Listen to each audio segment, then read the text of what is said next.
Todo me sirve. Nada se pierde.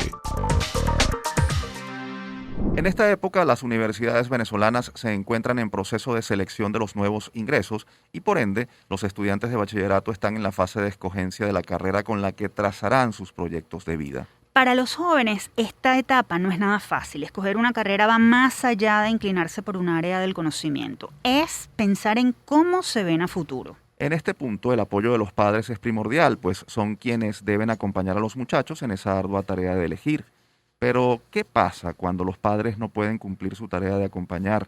¿Hasta qué punto el docente puede asesorar en este aspecto? Para conversar sobre este tema, tenemos en la línea a la profesora Belén Meléndez de Melillo. Ella es psicopedagoga y orientadora vocacional. Bienvenida a nuestro espacio, profesora Meléndez. Un gusto recibirla. Buenos días, muchísimas gracias por la invitación. Un placer estar aquí.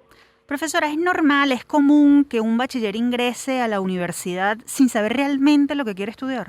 Bueno, según mi experiencia, la mayoría de los jóvenes enfrentan una duda. Los padres además esperan que los hijos lleguen ya con el proyecto realizado. Entonces sí es verdad que si no hay una intervención a tiempo, el chico puede ingresar en una carrera que no necesariamente sea su primera opción. ¿Cuáles son los elementos clave a la hora de prepararse vocacional y académicamente para la universidad? ¿Qué es lo fundamental que debe saber y hacer un joven? ¿O que debería? Muy interesante esa pregunta.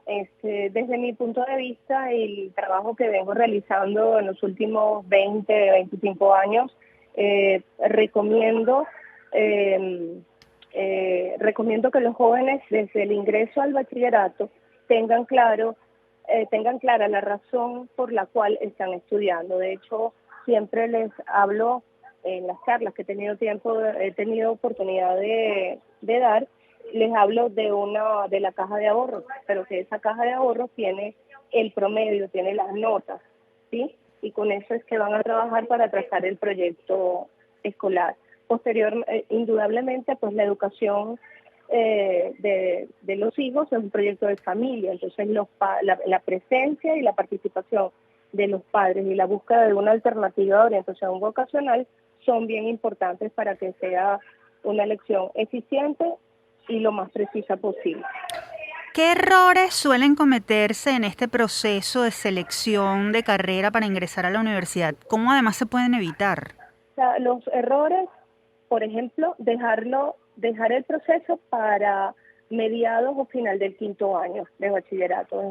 Es un proceso, es común que eso suceda, porque el proceso de admisiones comienza en el primer trimestre del quinto año. Entonces es recomendable empezar como tarde en el cuarto año. Ya desde tercer año es bueno empezar con digamos que la evaluación, el poner... Y cuando decimos la evaluación, quiero aclarar también que las evaluaciones vocacionales no te van a decir qué vas a estudiar, te van a dar un indicador de tus áreas de interés y de tus habilidades, una tipificación de tu estadística, además de tus de tus fortalezas, ¿no? De tus habilidades más notorias. Uh-huh. Pero cuando hablamos de las carreras estamos hablando de exponer a los chicos a conocer las universidades, tener contacto con la oferta académica del país, los pros y los contras de los proyectos educativos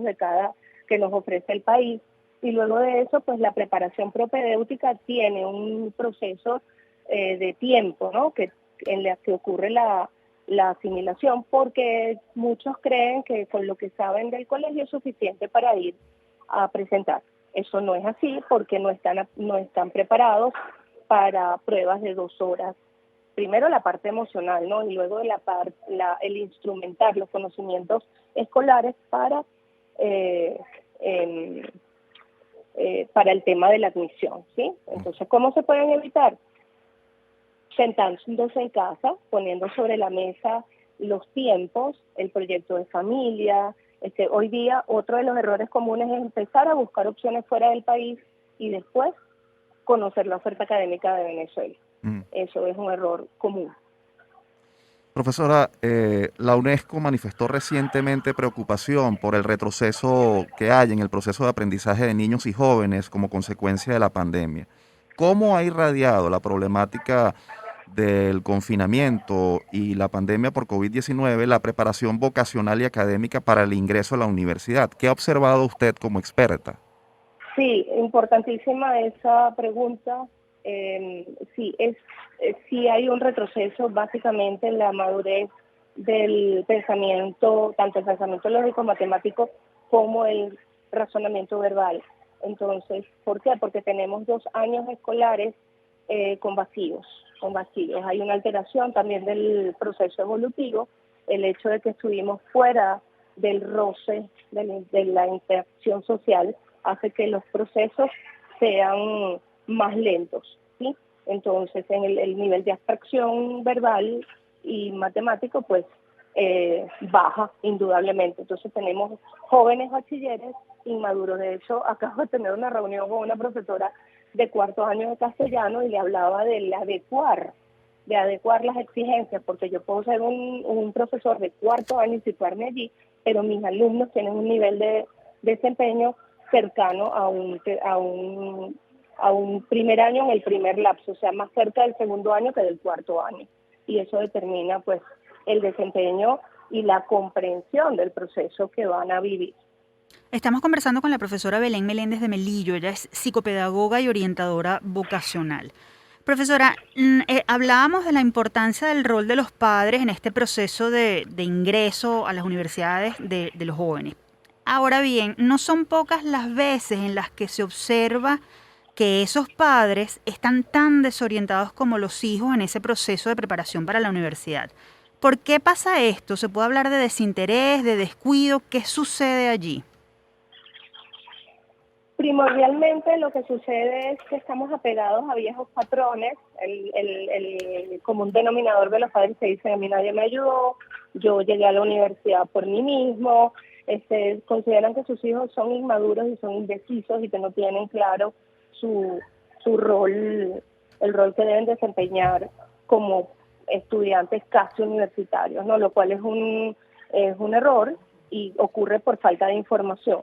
¿Por qué? Porque además, si bien es cierto que antes éramos más solitarios en este proceso, había menos información, había menos herramientas y había más errores, porque tenemos el caso de gente que cambió de carrera 2, 3 veces porque no estaba segura, porque no pudo, porque lo que tenía en su mano era el libro de oportunidades del CNU en mis tiempos, ¿no? Okay. Entonces, la recomendación es buscar información. Luego de eso es el establecimiento de prioridades. En este momento estamos más centrados en que nuestros hijos son grandes para manejar, grandes para tener un teléfono de última generación, son grandes para tener una cuenta bancaria, pero no son grandes para elegir.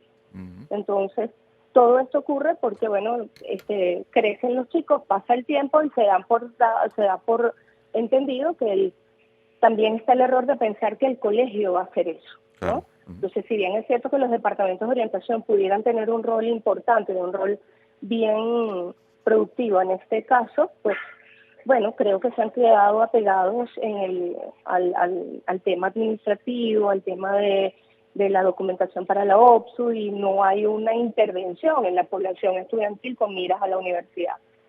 Finalmente, profesora, hoy día se habla más de escoger el proyecto de vida que de escoger una carrera universitaria. Partiendo de esto, ¿cómo un joven puede evitar o minimizar sentimientos como frustración y decepción al momento en el que se da cuenta de que está estudiando una carrera con la cual realmente no se identifica? Sí, bueno, siempre se recomienda hacer una evaluación en mi modelo de trabajo. Siendo psicopedagoga, pues yo hago una evaluación a mis alumnos para determinar sus habilidades, sus fortalezas y sus debilidades. Muchos de ellos encuentran, por ejemplo, el caso de un joven que se denomina como predominantemente numérico, encuentra en la evaluación que tiene fortalezas para el área verbal y un desempeño alto, y descubre que tiene un nivel bueno para carreras que puedan ser humanísticas. Además, también el mundo ha cambiado. O sea, un alumno no necesariamente tiene que escoger una carrera totalmente científica o totalmente humanística. O sea, hoy nosotros mismos hicimos que nuestros hijos fueran multitasking, entonces que exploraran la mayor cantidad de áreas posibles. Entonces es normal pensar que un joven pueda tomar una carrera como ingeniería y pensar en una carrera humanista también, ¿ok? Uh-huh. Entonces, ¿cómo evitar que vayan al error? Teniendo varias opciones y teniendo contacto con esas opciones en la realidad. Es decir, pues siempre en la familia tenemos un amigo, a lo mejor que es ingeniero, otro que es abogado, otro que exponerlos a conversar con miras a la elección, no a la experiencia personal, sino al ejercicio de las diferentes profesiones. Profesora Meléndez, gracias por su tiempo. Estamos absolutamente seguros de que nuestros oyentes sabrán aprovechar sus aportes sobre este tema. También esperamos tenerla nuevamente en este espacio. Gracias. Gracias a ustedes por invitarme a una excelente experiencia. Conversábamos con la profesora Belén Meléndez de Melillo, psicopedagoga y orientadora vocacional. Si desean conocer más información sobre este tema, pueden seguir la cuenta de la profesora en Instagram, @Belén Te Orienta. Todo me sirve, nada se pierde.